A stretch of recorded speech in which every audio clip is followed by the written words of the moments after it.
खुद से जीतने की जिद है मुझे, मुझे खुद को ही हराना है।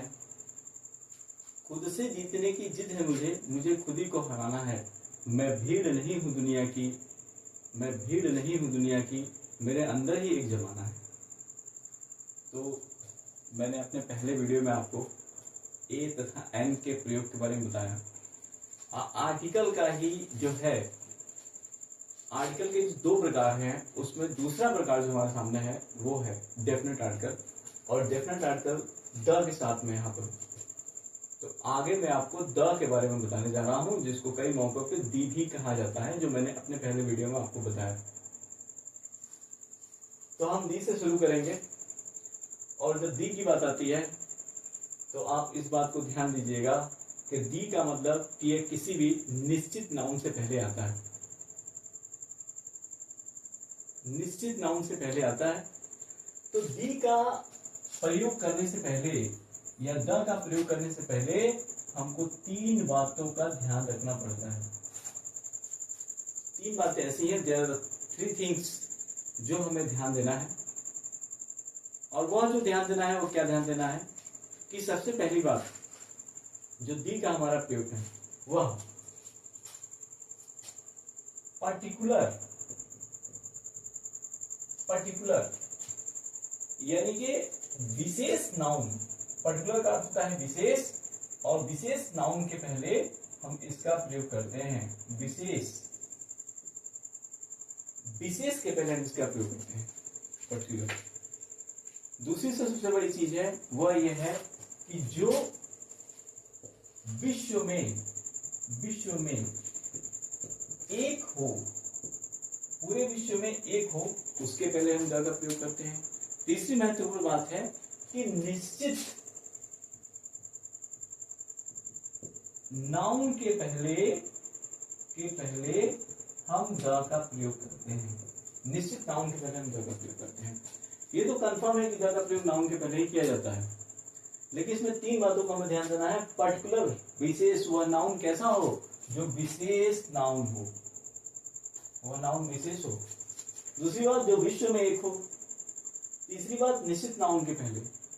और अगर कहेंगे हम नाउन का प्रयोग करना है, अगर ये तीनों बातें वहां पे नहीं लागू होती है तो इसमें से दो तो एकदम कॉमन है, दो तो लागू होनी है, या ये और ये लागू हो जाए या ये और ये लागू हो जाए।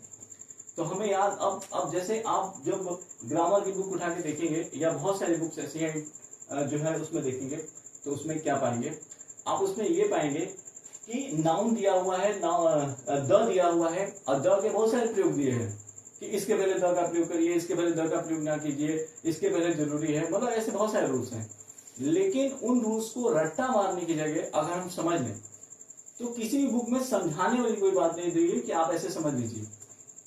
लेकिन मैं अपने इस वीडियो में, अपने इस क्लास में आपको समझाने की बात करूंगा कि कैसे जब वो चीज आप समझ जाएंगे तो आप अपने आप ही वो रूल्स आपके दिमाग में आ जाएंगे। मतलब आपको रट्टा मारने की वहां जरूरत नहीं।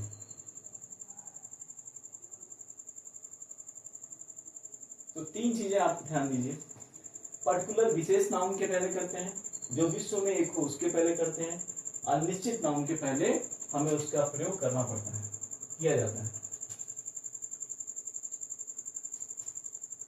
तो अब हम डायरेक्ट आएंगे कि भाई द का प्रयोग कैसे होता है, कहां पे होता है, कैसे, किस लिए होता है, देखेंगे हम।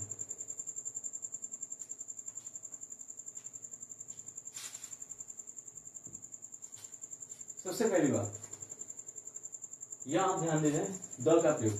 सबसे पहली बात कि पानी, वाटर, सब लोग जानते हैं। नल आप खोलेंगे आपको वाटर मिलेगा, हैंडपंप चलाएंगे तो आपको वाटर मिलेगा। लेकिन वाटर के क्या और रिसोर्स हैं, कैसे वाटर आता है, कहां कहां से आता है? तो जब भी पानी प्राकृतिक स्रोत से आए, प्राकृतिक स्रोत से आए, यानी कि जो वाटर है अगर प्राकृतिक स्रोत से आए तो वह जो स्रोत है, वो साधन है जहां से वो आया हुआ है, उसके नाम के पहले द का प्रयोग करें। अब यहां पर एक समझने वाली बात यह है भाई कि प्राकृतिक स्रोत क्या क्या है पानी का, समझिए बात को।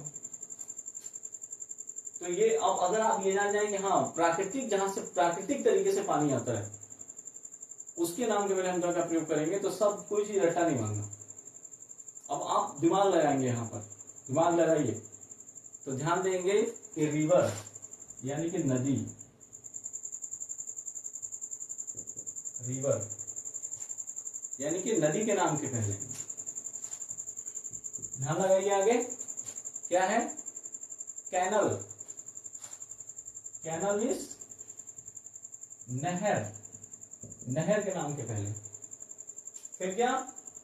सी, समुद्र, समुद्र के नाम के पहले, आप समुद्र के नाम के पहले द का प्रयोग करते हैं। महासागर, ओशियन, ओशियन को महासागर कहा जाता है, महासागर के नाम के पहले द का प्रयोग किया जाता है। तो इतना तो हो गया, पता चल गया, रिवर हो गया, कैनल हो गया, सी हो गया, ओशियन हो गया, हमें पता चल गया। और भी चीज है जैसे पर्वत, माउंटेन्स, माउंटेन्स यानी कि पर्वत से भी जो है पानी निकलता है, बर्फ पिघलती है, नदी के रूप में परिवर्तित हो जाती है। तो इसके पहले भी, इनके नाम के पहले भी द का प्रयोग किया जाता है। नदी के नाम के पहले कोई सी भी नदी ले लीजिए, कोई भी नदी हो वहां हम द का प्रयोग करेंगे। कोई सा भी नदी, कोई सी भी नदी। एग्जाम्पल तो हम लिख दें the Yamuna, the Ganga, the Ganga, the Yamuna, the Ganga. नहर का नाम ले लीजिए the Suez Canal, the Suez Canal, the Suez Canal नहर का नाम। समुद्र का नाम लीजिए the red Sea, the red सी, लाल सागर। The Arabian Sea, the Arabian Sea, अरब सागर। महासागर का नाम लीजिए the Pacific Ocean, Pacific Ocean, प्रशांत महासागर। पर्वत का नाम ले द हिमालयाज, द हिमालयाज। तो समझने वाली बात यहां पर है कि मैंने जितना भी लिखा और जिनका भी नाम लिखा उसके पहले द का प्रयोग आना बहुत जरूरी है। नदी के नाम द यमुना, द गंगा। अगर आप यमुना के पहले द नहीं लिखेंगे तो सेंटेंस आपका पूरा गलत हो जाएगा, सेंटेंस पूरा का पूरा आपका गलत रहेगा। गंगा के पहले द नहीं लिखेंगे तो सेंटेंस आपका गलत हो जाएगा। इस तरह से द स्वीज कैनल, बहुत सारी नहरें हैं, उसके पहले द का प्रयोग करेंगे। समुद्र का नाम द रेड सी, लाल सागर, द अरेबियन सी। ओशियन, महासागर के नाम के पहले द पैसिफिक ओशियन, प्रशांत महासागर जिसको कहा जाता है हिंदी में, और द इंडियन ओशियन यानी कि भारतीय महासागर। ठीक इसी तरह माउंटेन्स, पर्वत के नाम के पहले द हिमालयास, द आल्प्स, ये भी पर्वत है हमारा।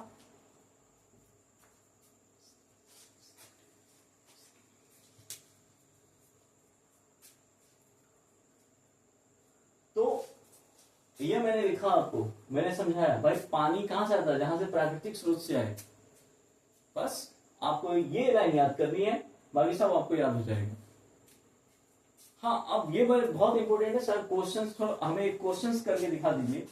एक क्वेश्चन थोड़ा हमें करके दिखाते हैं, ये बहुत जरूरी है। ठीक है, एक क्वेश्चन करके दिखाते हैं। आपके ही जो है बोर्ड पेपर में, कॉम्पिटिशन्स में, एसएससी में ये क्वेश्चन आया हुआ है। Ganga is mighty river, Ganga is mighty river. Ganga is mighty river. इस पूरे सेंटेंस में कहां पर गलती है, एरर कहां पर है, जिसको एरर डिटेक्शन कहा जाता है, वो कहां पर है।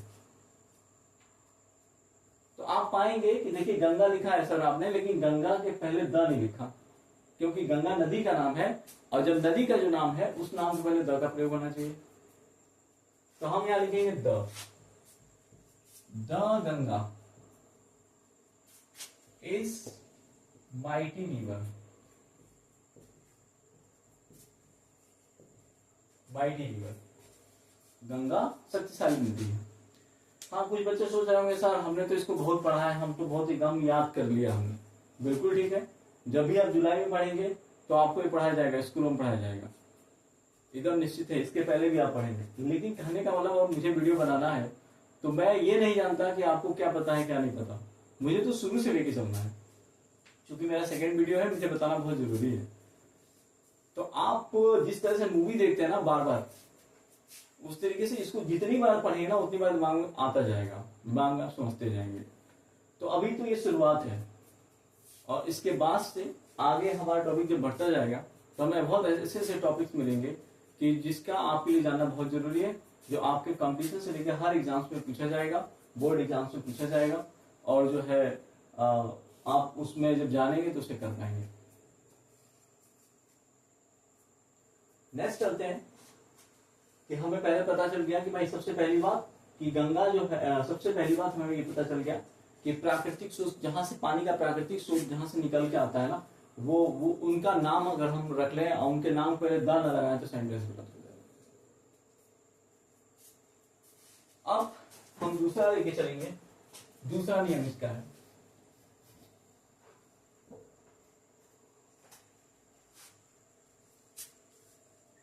हाँ मैं साथ में एक बार सबको ही बताता जाता हूँ कि जिसको भी लिखना है वीडियो को पॉज करेगा उसको लिखेगा, लेकिन वीडियो आप पूरा का पूरा देखेंगे तो ही आपको समझ आएगा, क्योंकि यह एज ए क्लास है, जिस तरह आप क्लास में पढ़ रहे हैं वो क्लास है। देखिए दूसरी सबसे जो इसका महत्वपूर्ण नियम है, वह नियम क्या है, वो ये है किताबों, बुक्स, किताबों के नाम के पहले, किताबों के नाम के पहले द का प्रयोग करते हैं। तो कौन कौन सी किताबें हैं जिसके नाम के पहले द का प्रयोग करते हैं, तो इसमें ध्यान दीजिए, रिलीजियस बुक्स, रिलीजियस बुक्स मतलब क्या होता है, धार्मिक किताबों के नाम के पहले द का प्रयोग किया जाता है। धार्मिक किताबों के नाम के पहले द का हम प्रयोग करते हैं। धार्मिक किताबें जैसे the Gita, the Quran, the Bible, the Ramayana, the Ramayan,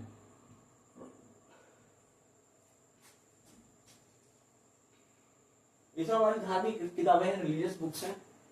और अब देखो, अब समझो इस बात को, अब इसके पहले मैंने आपको बताया, अब ये बताने जा रहा हूं, उनमें वो तीनों बातें लागू होती है कि नहीं जो मैंने शुरू में बताया था। अब तीनों बातें क्या है याद करो, क्योंकि मैंने मिटा दिया बोर्ड से, आप उसको याद करो। ये बात तीनों बातें हैं कि भाई द का प्रयोग उसके पहले होता है जो निश्चित नाउन है, द का प्रयोग उसके पहले होता है जो विशेष है, और द का प्रयोग उसके पहले होता है जो विश्व में एक है। ये बताओ तुम मुझे, गीता की अगर मैं बात करूं तो बताओ ये विशेष है कि नहीं, विश्व में एक है कि नहीं, और निश्चित है कि नहीं। तो वह तीन चीजें जो मैंने लिखा था ना, वो तीन चीजें वो तुम्हें हर जगह कॉमन दिखाई देगी, सब में कॉमन दिखाई देगा।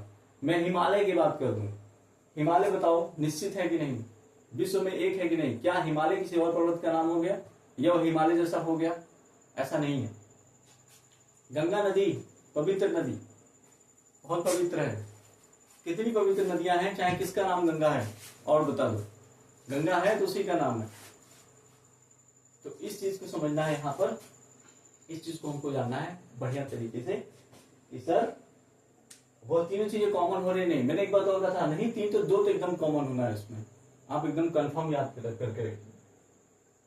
तो पहला जो मैंने बताया, फिर मैं दूसरे नियम से मैंने बताया भाई बुक्स, किताबों के नाम के पहले कौन सी किताबें, रिलीजियस बुक्स, धार्मिक किताबें, और क्या भाई महाकाव्य, एपिक, महाकाव्यों के नाम के पहले, महाकाव्य के नाम के पहले के नाम के पहले महाकाव्यों का। अब ये समझने वाली बात है, महाकाव्य क्या होता है। देखो, महाकाव्य काव्यों में जो सबसे बड़ा रूप होता है महाकाव्य होता है। जैसे अपने यहाँ हिंदी का सबसे बड़ा महाकाव्य क्या है, द रामायण। क्वेश्चन ये उठता है, सर रामायण तो आपने लिखा है, अभी द रामायण लिख दिया यहाँ पर, ये महाकाव्य है, ये तो धार्मिक किताब है। हाँ, इसे ये धार्मिक किताब भी है, महाकाव्य भी। The Mahabharata, the Mahabharata, the Mahabharata. और इंग्लिश का बहुत अच्छा महाकाव्य है, the Paradise Lost, the Paradise Lost. ये बहुत अच्छा महाकाव्य है। मैं इस पे एक अलग वीडियो बनाऊंगा जिसमें पूरा पैराडाइज लॉस्ट की पूरी कहानी, पूरा महाकाव्य को मैं सुनाऊंगा। यह भी बहुत बाद में होगा। ये महाकाव्य अच्छी तरह जानते हैं, महाभारत भी इसी तरह जानते हैं, इसके बारे में नहीं जानते, ये बहुत अच्छा ये महाकाव्य, इसके बारे में बाद में बताएंगे। लेकिन इतना जान जाइए, जहां भी पैराडाइज लॉस्ट लिखा रहेगा उसके पहले द लिखना जरूरी है। रामायण के पहले द लिखना जरूरी है, महाभारत के पहले द लिखना जरूरी है। नहीं लिखेंगे तो आपका एक नंबर कम हो जाएगा। एक नंबर कम होने से मतलब कि आप बहुत नीचे आ जाएंगे रैंकिंग में, शायद आपको नौकरी ना मिले, शायद आपका परसेंटेज कम हो जाए। तो इसको जानना बहुत जरूरी है। आप पॉज करके लिख सकते हैं बहुत आराम से, और जो है इसको समझ सकते हैं, चैट कर सकते हैं, मुझसे बात कर सकते हैं। तो दो बातें हो गई। अब हम चलेंगे तीसरी बात पे अपने, तीसरा इंपॉर्टेंट चीज।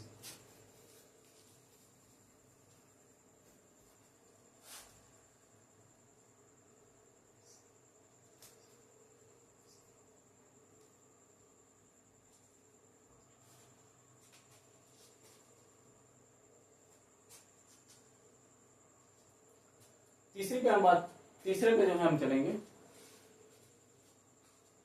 तीसरे पे हम चलेंगे। और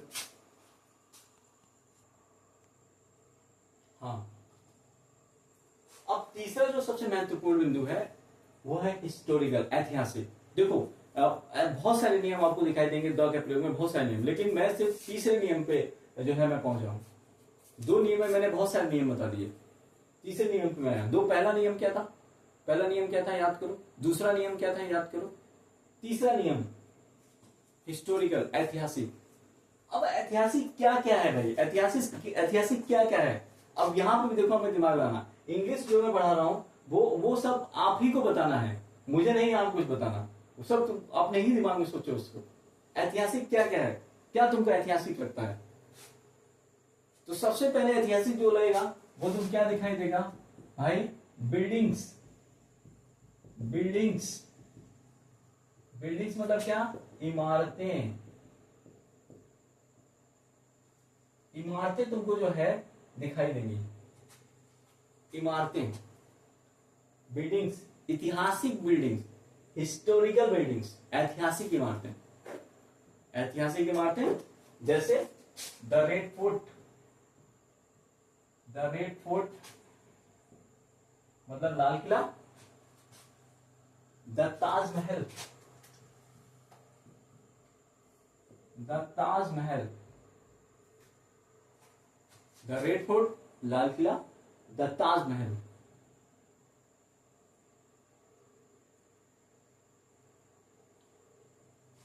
द कुतुब मीनार, द कुतुब मीनार। ये जो मैंने लिखा हुआ है ये सब क्या है, ऐतिहासिक इमारतें हैं। तो पहली चीज हमको याद आ गया भाई, क्या, बिल्डिंग्स, इमारतें। अब आगे आप बताइए, आगे कौन सा जो है ऐतिहासिक, क्या चीज आप जानते हैं। ऐतिहासिक घटनाएं, इवेंट्स, इवेंट्स, ऐतिहासिक घटनाएं।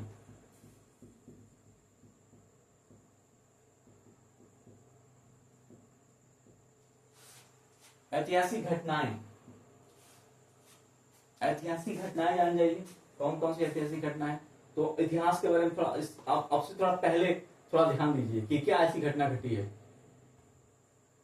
तो भाई, प्रथम विश्व युद्ध हुआ था, प्रथम विश्व युद्ध, the first world war, the first world war. समझने वाली बात है, हम क्या कर रहे हैं, हम इनके पहले द का प्रयोग कर रहे हैं। रेड फोर्ट के पहले हमने द का प्रयोग किया, ताजमहल के पहले हमने द का प्रयोग किया, कुतुब मीनार के पहले हमने द का प्रयोग किया। इसी तरह ऐतिहासिक घटनाएं हैं, फर्स्ट वर्ल्ड वॉर के पहले द का प्रयोग किया गया। Second world war, second world war, द्वितीय विश्व युद्ध, द ग्रीन रिवोल्यूशन, हरित क्रांति, द फ्रेंच रिवोल्यूशन, फ्रांसीसी क्रांति, द ग्रीन रिवोल्यूशन, हरित क्रांति, द फ्रेंच रिवोल्यूशन, फ्रांसीसी क्रांति। इस बात को समझें कि ये जो हमारी घटनाएं हैं, जलियांवाला बाग हत्याकांड हुआ, चौचर हत्याकांड हुआ, सब हमारी घटनाएं हैं, ऐतिहासिक घटनाएं हैं। तो जो भी हमारी ऐतिहासिक घटनाएं हुई हैं, उन ऐतिहासिक घटनाओं के पहले हम द का प्रयोग करते हैं।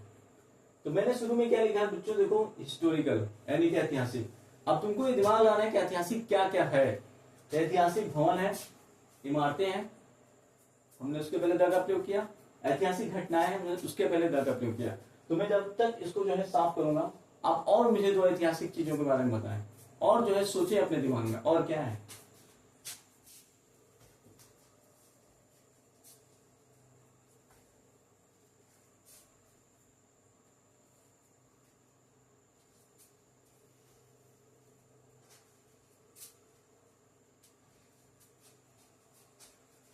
सोचा?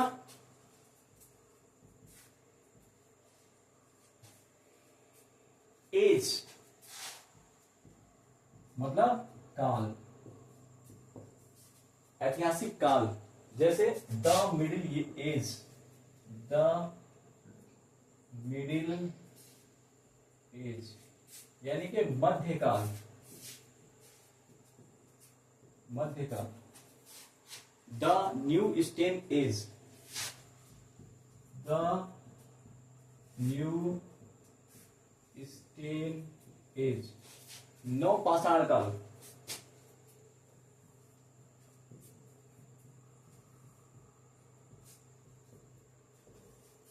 तो काल, जो काल की बात हो रही है, काल मतलब समय, ये भी क्या है, ये भी ऐतिहासिक काल। जो ऐतिहासिक काल हमारे हैं वो क्या निकले, जैसे द मिडिल एज मध्यकाल निकला, द न्यू स्टेन एज नवपाषाण काल निकला, द एलिजाबेथन एज होता है, द रेस्टोरेशन एज होता है ना, बहुत सारे एज होते हैं।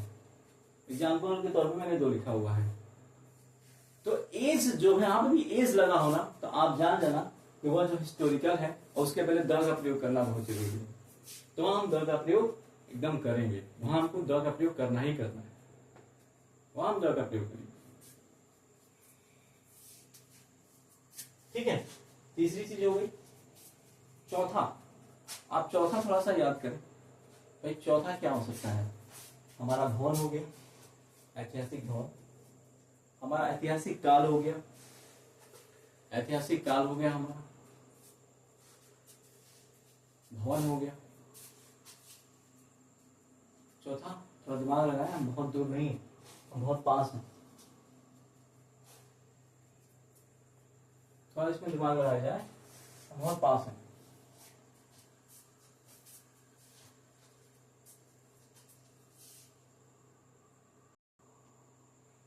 हाँ, तो हम चौथा जो बात कर रहे थे, प्लेस के बारे में बात कर रहे हैं, स्थान। अब आप सोचिए स्थान भाई कौन कौन सा हो सकता है जो ऐतिहासिक स्थान का है। जैसे the white house, white house, the Panipat, the Panipat, the Gandhi मैदान, द गांधी मैदान।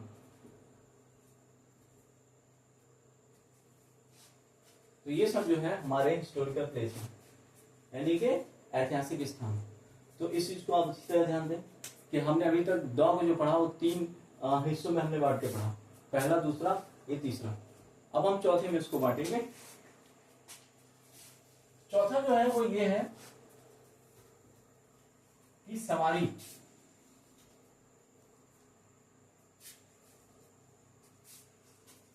चौथे की हम बात करें तो सवारी का नाम, सवारी का नाम। तो सवारी का नाम क्या गया भाई? सवारी हम क्या क्या यूज करते हैं? सवारी मैंने सीधे हिंदी में लिखा हुआ है, सवारी मतलब यातायात का साधन। और हम कहीं एक जैसे दूसरी जगह ट्रेवल करते हैं, कहीं यात्रा करते हैं। किस पे यात्रा करते हैं? साइकिल, मोटरसाइकिल, कार की बात नहीं होगी यहाँ पे, ये बहुत विशेष नहीं है, ये आम है। तो हम बात करेंगे एरोप्लेन्स। तो एरोप्लेन्स के जो नाम होंगे ना, वह उसके पहले द का प्रयोग है। जैसे एक एरोप्लेन का नाम है द मैकाली, द मैकालू एक एरोप्लेन का नाम है। हम शिप की बात करेंगे, जहाज, शिप्स पानी वाले जहाज, जैसे द विक्रांत,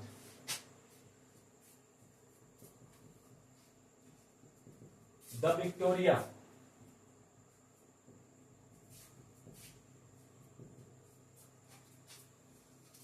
तीसरा इंपोर्टेंट है वो है ट्रेन।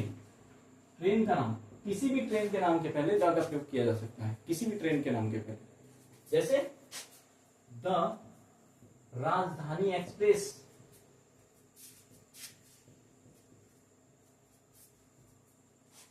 द शताब्दी एक्सप्रेस,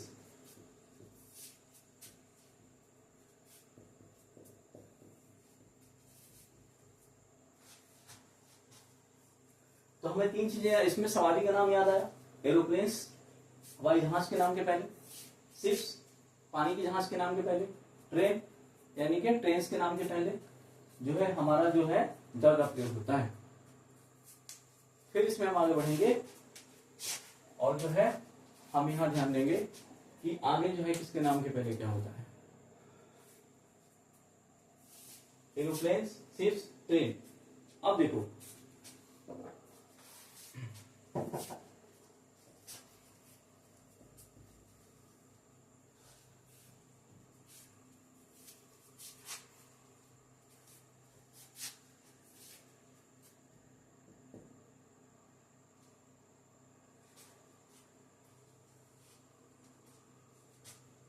इसका जो है पांचवें रूल में आओ, फिफ्थ रूल में आओ, उसके पांचवें रूल में। अब यहां पे देखो जो हमारी लैंग्वेज है, भाषा, लैंग्वेज, यदि लैंग्वेज के पहले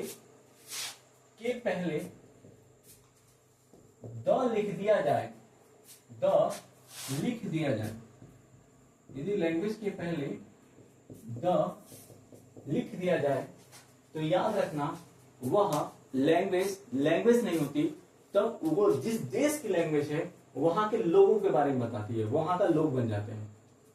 जैसे इंग्लिश एक लैंग्वेज है, इंग्लिश, ये इंग्लिश मैंने लिख दिया और इंग्लिश के पहले मैंने यहां लिख दिया द इंग्लिश। तो अब इसका अर्थ हो गया अंग्रेज लोग। ध्यान से देखिएगा, इसका अर्थ हो गया अंग्रेज लोग। केवल इंग्लिश रहता तो अंग्रेज लोग नहीं होता, तब इंग्लिश भाषा होती, लेकिन द लिखा गया है अंग्रेज लोग। नंबर 2 पे आइए, अगर लिख दिया गया द फ्रेंच, तो फ्रेंच एक भाषा होती है जो फ्रांस के लोग बोलते हैं, तो द फ्रेंच लिखने से क्या हो गया? फ्रांसीसी लोग। ये जो हो जाएगा वो हो जाएगा फ्रांसीसी लोग। इसी तरह ग्रीक है, ग्रीक, अगर हमने द ग्रीक लिख दिया, समझिएगा बात को, अगर मैंने द ग्रीक लिख दिया तो ये हो जाएगा यूनानी लोग, यूनानी लोग। तो इससे आपने क्या सीखा कि किसी भाषा के पहले ये द का प्रयोग कर दिया जाए तो वहां के लोगों से संबंध, लोगों हो जाता है, उस देश के लोग हो जाते हैं। तो इससे बहुत महत्वपूर्ण एक क्वेश्चन भी आता है पेपर में। क्वेश्चन ये है,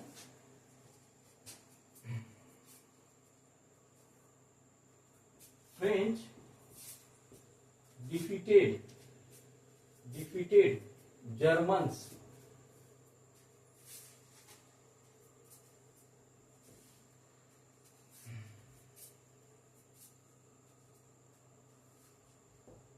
मतलब फ्रेंच डिफीटेड जर्मन्स। अब इसे थोड़ा समझिए, फ्रांस, फ्रेंच यानी कि फ्रांस भाषा, फ्रेंच भाषा ने जर्मन भाषा को हरा दिया, तो ऐसे इसका अर्थ नहीं निकलेगा, तब ये गलत है। इसका मतलब इनके पहले द होना चाहिए। The French defeated the Germans, या जब हम द लिखेंगे तो हो जाएगा कि फ्रांसीसी लोगों ने किसको हरा दिया, जर्मन यानी जर्मनी के लोगों को हरा दिया। तो हम इसके पहले हमें द लिखना पड़ेगा। ये सेंटेंस यहाँ गलत है, अब इसको सही करना है तो इसके पहले आप द लिखेंगे, दोनों भाषाओं के पहले, फ्रेंच के पहले भी जर्मन के पहले।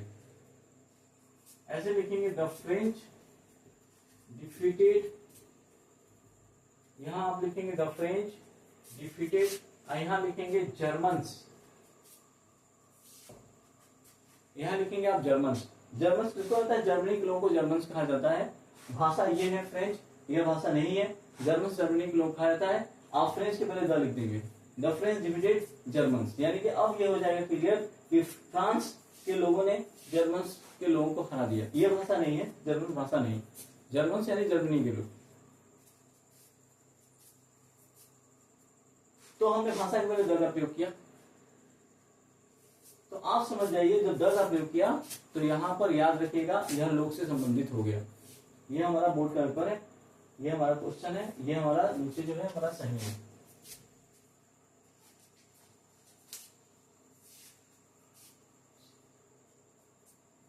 ठीक है, इसके आगे हम चलते हैं। अगला रूल आप देख के चलें।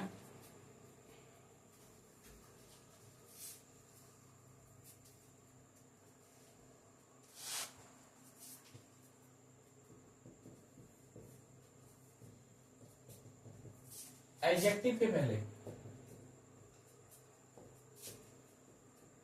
द का प्रयोग करने से, द का प्रयोग करने से समझेंगे इस बात को। एडजेक्टिव के पहले द का प्रयोग करने से क्या होता है, तो अब पहले आप समझे भाई एडजेक्टिव, सर एडजेक्टिव आप बता रहे हैं, एडजेक्टिव आपने हमें पढ़ा नहीं, एडजेक्टिव क्या होता है। मान के चलिए आप एडजेक्टिव नहीं जानते तो आप जान जाइए कि एडजेक्टिव का मतलब है गुड। गुड जैसे क्या, कोई रिच है धनी है, कोई पुअर है गरीब है, इसका गुड है। कोई वीक है, वीक मतलब कमजोर है, कोई भाई स्ट्रांग है मजबूत है, ये उसका गुण हो गया। तो समझने वाली बात ये है कि अमीर गरीब कमजोर शक्तिशाली ये सब गुण है। तो ये एडजेक्टिव के पहले द का प्रयोग करने से क्या होता है, तो याद रखिएगा जब भी आप किसी एडजेक्टिव के पहले द का प्रयोग करेंगे, जब आप किसी एडजेक्टिव के पहले द का प्रयोग करेंगे तो ये भी सेम लोगों के बारे में बताएगा। जैसे मैंने यहां लिखा रिच, रिच, रिच क्या मतलब होता है धनी, लेकिन इसी को मैंने ऐसे लिख दिया ना द रिच, ये हो जाएगा धनी लोग। देखना धनी लोग। इसी तरीके से पुअर है, फिर पुअर का अर्थ होता है गरीब, लेकिन इसी के पहले मैंने द का केवल प्रयोग कर दिया ना, द पुअर कर दिया, तो ये ऐसे हो जाएगा गरीब लोग, यह गरीब लोग हो जाएगा। अब आप देखिए यहां पर अगर मैं लिख देता हूं वीक, मैंने लिख दिया वीक, वीक का मतलब होता है कमजोर। आप यहां द लिख देंगे द वीक, ये हो जाएगा कमजोर लोग, ये हो जाएगा कमजोर लोग, यह कमजोर लोग हो जाएगा।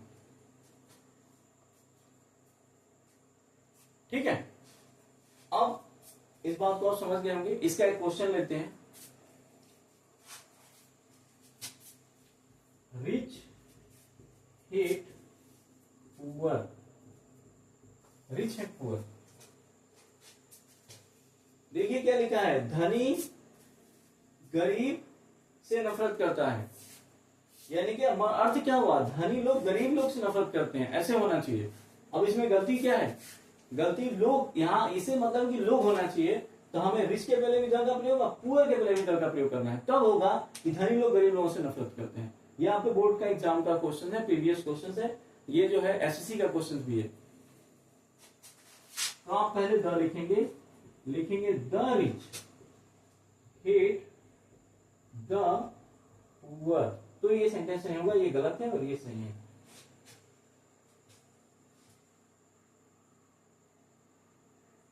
तो आप बीच में क्वेश्चंस भी नोट करते जाएंगे, आप बीच में अपना जो है नोट्स बनाते जाएंगे, वीडियो को पॉज करके बना सकते हैं, साथ में बना सकते हैं, जैसे आप बनाना चाहें। क्योंकि मैं वीडियो इसलिए आधे घंटे की बना रहा हूँ कि जब आप पढ़ने बैठेंगे तो आपको 1 घंटा लग जाएगा लिखने उठने में, सब करने में। और जब अगर आपके पास नोट्स होगा तो आप अपने नोट्स से बार बार पढ़ेंगे और वीडियो भी आप बार बार देख सकते हैं, ऐसी बात नहीं है। और फिर आपको सब समझ में आने लगा है कि ये सीरियल वाइज मेरी क्लास चलेगी, क्लास मेरी सीरियल वाइज रहेगी और जो है आगे चलती जाएगी। ठीक है, अभी इस मेरी क्लास में इतना है। फिर मैं आगे और द के बारे में बताऊंगा। अभी मैंने बताया द का प्रयोग कहाँ किया जाता है, अब बताऊंगा द का प्रयोग कहाँ नहीं किया जाता है, फिर द की हमारी क्लास पूरी होगी। Okay, thank you very much.